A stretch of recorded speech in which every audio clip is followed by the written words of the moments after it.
yoyinki boy badavlat bo'lib ketgandan keyin, cho'ntagida puli ko'payib ketgandan keyin, zo'r mashinalarni minib, uyini qasr qilib qurib bergandan keyin sabr to'g'risida, kambag'allik fazilati haqida hamma ham gapiraveradi, hamma ham dars o'taveradi. Chunki uni qalbi xotirjam, puli bor, qarzi yo'q, muammosi yo'q. Xotirjamchilikdan, sabrdan, bu qora kunlarga sabr qilishlikni hamma boy badavlat odam ham gapiraveradi.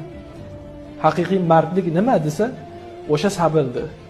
O'sha qanoatli bo'lishdi. Boriga shukr qilib, yo'g'iga sabr qilishlikni kambag'al odam, o'sha boshiga musibat tushib turgan, o'sha cho'ntagida puli yo'q odamlar, o'shanaqangi qimmatbaho mashinasi yo'q odamlar aytsagina maqsadga muvofiq bo'ladi. Ana o'shanda haqiqiy qolipga urgan bo'ladi. Chunki qorni to'q odam qorni och odamga bemalol aql o'rgatadi, sabr qilgan. Bir kun emas bir kun sen ham taom yeysan, qorning to'yadi.